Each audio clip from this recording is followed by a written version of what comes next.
आज हम लेकर आए हैं इतिहास के कुछ महत्वपूर्ण प्रश्न।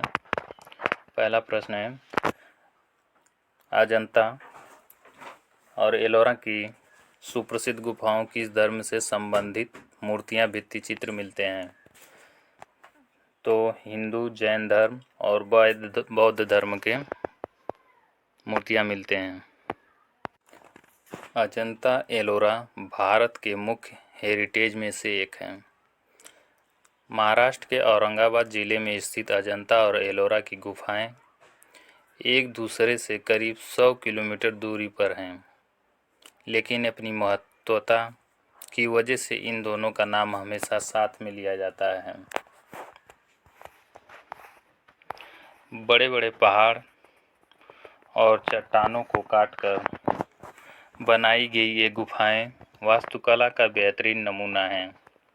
अजंता की गुफाओं में अधिकांश दीवारों पर बौद्ध धर्म से जुड़ी नक्काशी की गई है, जबकि एलोरा की गुफाओं में मौजूद वास्तुकला और मूर्तियां बौद्ध धर्म, जैन और हिंदू धर्म से जुड़ी हुई हैं। अजंता पूरे 30 गुफाओं का समूह है, जिसे घोड़े की नाल के आकार में पहाड़ों को काटकर बनाया गया है और इसके सामने बाघोरा नदी बहती है। गुफाओं के पास मौजूद गांव अजंता के नाम पर ही इन गुफाओं का नाम पड़ा है। अजंता केव्स में जहां 30 गुफाओं का समूह है, वहीं एलोरा की गुफाओं में 34 मोनेस्ट्रीज और मंदिर हैं, जो पहाड़ के किनारे पर करीब 2 किलोमीटर के हिस्से में फैला हुआ है। इन गुफाओं का निर्माण 5वीं और 10वीं शताब्दी के बीच किया गया था। एलोरा की गुफाओं में मौजूद मंदिर हिंदू, बौद्ध और जैन धर्मों को समर्पित हैं। यहाँ की ज़्यादातर संरचनाओं में विहार और मोनेस्ट्रीज हैं। इनमें बुद्धिस्ट केव, जिसे विश्वकर्मा केव कहते हैं, ये सबसे ज़्यादा फेमस हैं। अजंता एलोरा की गुफाओं के बाद अब दूसरा प्रश्न है, अजमेर में किस सुप्रसिद्ध की मज़ार है? तो उत्तर है मोइनुद्दीन चिश्ती। आइए जानते हैं मोइनुद्दीन चिश्ती और दरगाह का इतिहास। ख्वाजा मोइनुद्दीन चिश्ती कौन थे? जैसा कि विदित है, ख्वाजा मोइनुद्दीन चिश्ती एक महान सूफी संत और इस्लामिक दार्शनिक थे।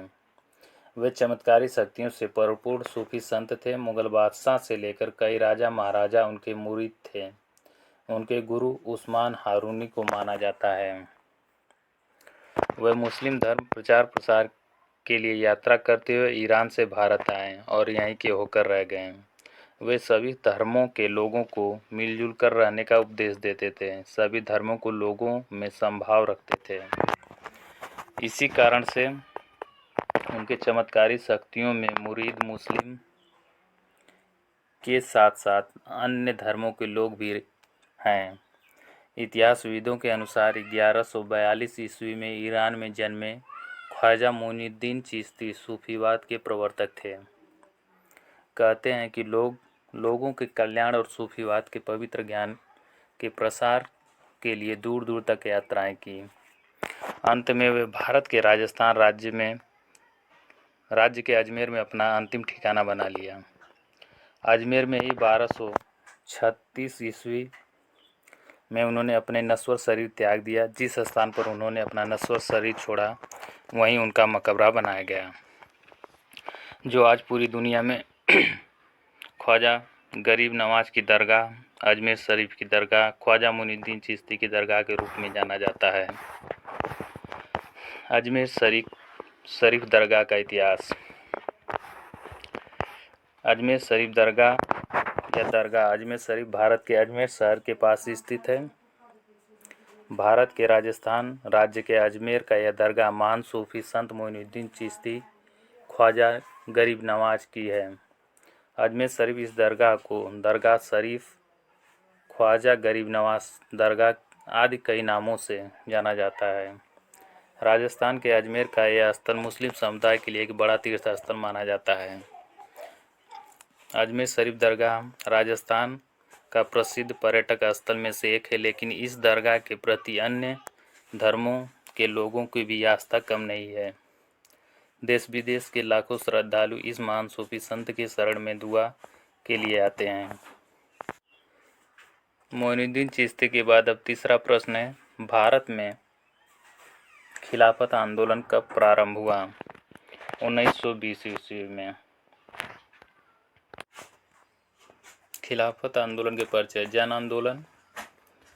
वर्ष 1919-1922 में भारत के ब्रिटिश शासन का विरोध करने हेतु खिलाफत और असहयोग 2 जन आंदोलन आयोजित किए गए थे। दोनों ही आंदोलनों में भिन्न भिन्न मुद्दे होने के बावजूद अहिंसा और असहयोग की एकीकृत योजना को अपनाया गया। इस अवधि में कांग्रेस और मुस्लिम लीग के एकीकरण देखा गया। इन दोनों पार्टियों के संयुक्त प्रयास के तहत कई राजनीतिक प्रदर्शन आयोजित किए गए। आंदोलनों के कारण। निम्नलिखित कारणों ने 2 आंदोलनों की पृष्ठभूमि की रूपरेखा का कार्य किया। सरकार की क्रूरतापूर्वक कार्य। रॉलेट एक्ट, पंजाब में मार्शल लॉ लागू करने और जालियाबाग हत्याकांड ने विदेशी शासन के क्रूर और असभ्य चेहरे को उजागर करने का कार्य किया। पंजाब में हो रहे अत्याचारों की जांच हेतु गठित हंटर आयोग की पक्षपातपूर्ण report. House of lords, British संसद में जालियांवाला बाग हत्याकांड को लेकर जनरल डायर की कार्रवाई को उचित ठहराया जाना।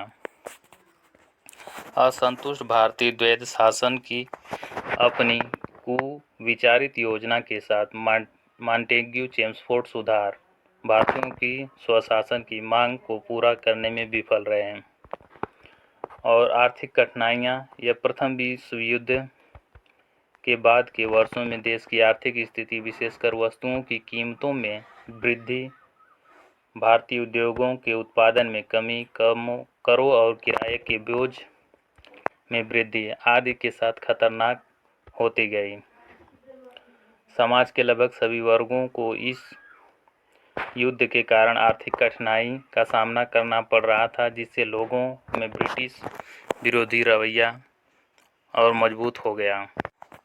अब चौथा प्रश्न है, जालियांवाला बाग की घटना के समय भारत का वायसराय कौन था? तो वायसराय लॉर्ड चेम्सफोर्ड था। जालियांवाला बाग।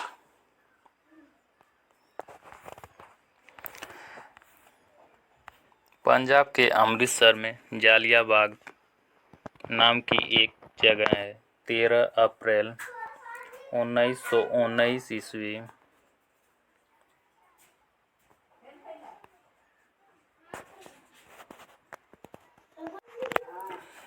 13 अप्रैल 1919 के दिन इसी जगह पर अंग्रेजों ने कई भारतीयों पर गोलियां बरसाई थी। उस काल में कई परिवार खत्म हो गए। बच्चे, महिला, बूढ़े तक को अंग्रेजों ने नहीं छोड़ा। उन्हें बंद करके गोलियों से छलनी कर दिया गया।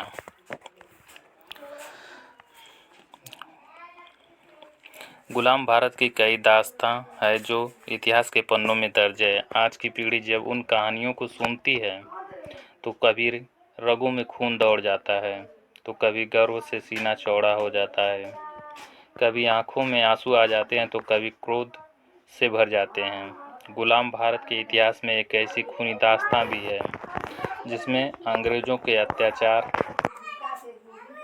और भारतीयों के नरसंहार की दर्दनाक घटना है। हर साल वह दिन जब भी आता है तो उस नरसंहार की यादें ताज़ा हो जाती हैं। शहादत का यह 13 अप्रैल का होता है। इस दिन जालियांबाग हत्याकांड हुआ था। हर भारतीय के लिए जालियांबाग हत्याकांड बेहद दर्दनाक घटना है, जिससे खून की नदियां बह गईं। कुआं भारतीयों की लाशों से पट गए और मौत का यह मंजर हर किसी के रूह को चोटिल कर गया। जालियांबाग हत्याकांड की 103वीं बरसी 22 अप्रैल 2022 की 13 अप्रैल को थी।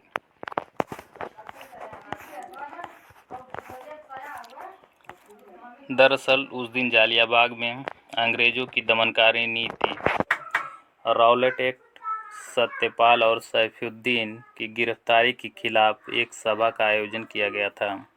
हालांकि इस दौरान शहर में कर्फ्यू भी लगा हुआ था, लेकिन कर्फ्यू के बीच हजारों लोग सभा में शामिल होने पहुंचे थे। कुछ लोग ऐसे भी थे जो बैसाखी के मौके पर अपने परिवार के साथ वहीं लगे मेले को देखने गए थे। जालियाबाग का दोषी कौन?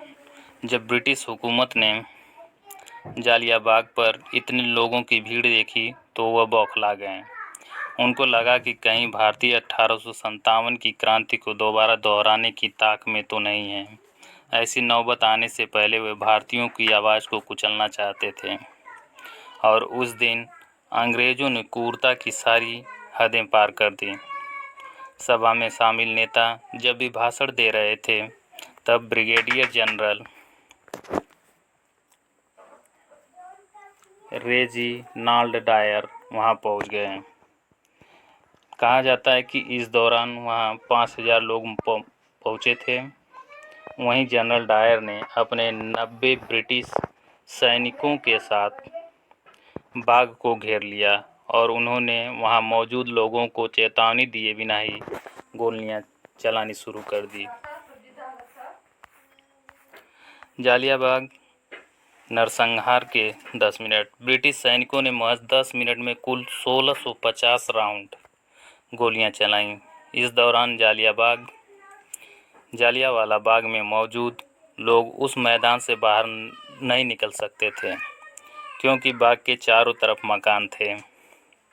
बाहर निकलने के लिए बस एक संकरा रास्ता था। भागने का कोई रास्ता न होने के कारण लोग वहां फंस कर रह गए। लाशों से पट गए थे कुएं। अंग्रेजों की गोलियां से बचने के लिए लोग वहां स्थित एकमात्र कुएं में कूद गए। कुछ देर में कुआं भी लाशों से भर गया। जालियांवाला बाग में शहीद होने वाले का सही आंकड़ा आज भी पता न चल सका है, लेकिन डिप्टी कमिश्नर कार्यालय ने 484 शहीदों की सूची है। तो जालियांवाला बाग में 338 शहीदों की लिस्ट है।